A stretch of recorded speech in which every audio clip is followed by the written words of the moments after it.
नमस्कार मित्रों, आप सभी का स्वागत है सैफरन ट्राइबल में। मैं आप सभी का मित्र अंकेश फिर से उपस्थित हूं एक बहुत ही इंटरेस्टिंग सा सब्जेक्ट लेके।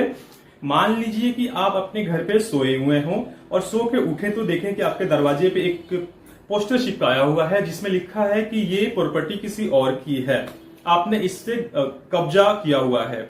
तो आप सोच रहे होंगे कि आखिर ऐसा कोई कैसे कर सकता है। बट एक ऐसा ही मामला आया है बिहार से। पटना के पास एक जगह का नाम है फतुहा। फतुहा इलाके में एक गांव है गोविंदपुरी। जो पूरा का पूरा गांव का जो इलाका है वहां पे ज्यादा जो जिस कास्ट का ज्यादा बातें हो रही थी, मैं कास्ट की भी चर्चा करना चाहूंगा। वहां पे एसटी, एससी और ओबीसी कैटेगरी के लोग ज्यादातर हैं। तो उनके जो जमीन है उस गांव की पूरी जमीन पे बिहार राज्य वक्फ सुन्नी वक्फ बोर्ड जो है उसने अपना दावा बोल दिया है।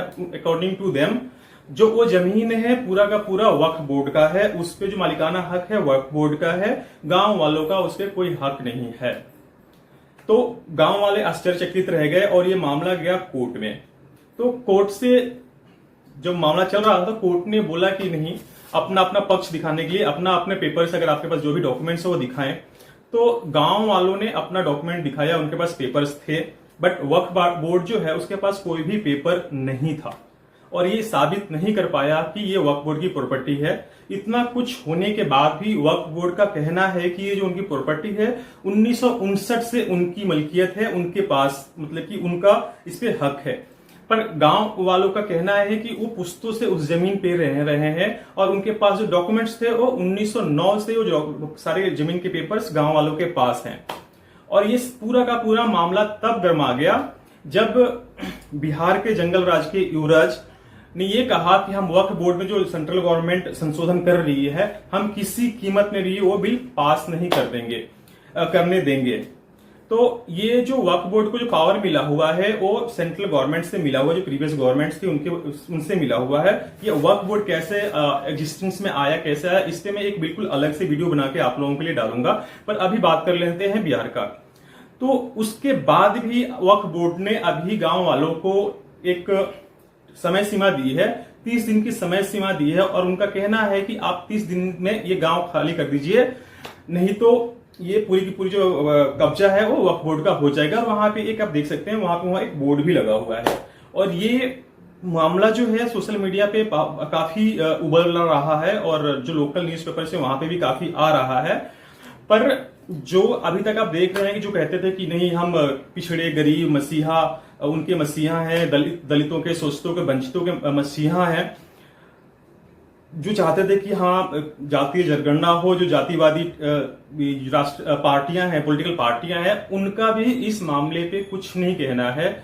उल्टा ये कह रहे हैं कि हम किसी भी कीमत पे वक्फ बोर्ड के अधिनियम में कोई भी संशोधन नहीं होने देंगे, जो कि वक्फ बोर्ड को इतना पावर देता है कि वो किसी की भी जमीन को अपना बता सकते हैं और उस पर कब्जा कर सकते हैं। तो चलिए जानते हैं, एक ऐसा ही मामला था तमिलनाडु का तिरुचिरापल्ली डिस्ट्रिक्ट का, जहां पे एक पूरा का पूरा जो गांव है वो 1500 साल पुराना गांव है और वहां पे एक मंदिर भी है जो कि 1500 साल पहले है। और वो मंदिर वहां पे तब से है जब से वहां पे अभी पूरे वर्ल्ड में इस्लाम का एग्जिस्टेंस भी नहीं था, तब से है। तो वहां पे एक मामला आया कि जो लोकल एक वहां का जो फार्मर था, उन्होंने अपना जो जमीन था उसको बेचना चाहा और वो बेचने के लिए पेपर्स ठीक कर रहे थे। तो वहां पे उनको पता चला कि इनको उस पूरे जमीन पे, उस गांव के पूरे जमीन पे वक्फ बोर्ड का कब्जा है, अपना जो दावा है वो ठोक रखा है। तो अगर वो चाहते हैं अपना जमीन तो पहले वक्फ बोर्ड के पास जाना पड़ेगा और वहां से उनको एनओसी लेनी पड़ेगी, उसके बाद ही वो जमीन बेच सकते हैं। तो ये मामला भी कोर्ट में गया। कोर्ट में जाने के बाद वक्फ बोर्ड ने अभी तक उस पे अपना जो भी डॉक्यूमेंट्स होते हैं दिखा नहीं पाया है और जो गांव वालों हैं ना उन्होंने अपने पेपर दिखाया और उन्होंने ये दावा ठोका कि ये मंदिर 1500 साल पुराना है और इस्लाम को आए हुए 1450 साल ही हुए, तो फिर ये पूरा का पूरा वक्फ बोर्ड का कैसे हुआ। तो इस फैसले में आखिर अभी तक हुआ क्या है, अभी तक इतनी जानकारी नहीं है। और मैं आप लोगों की नॉलेज के लिए एक चीज और बता दूं कि हैदराबाद में एक होटल है, 5 स्टार होटल है मैरियट।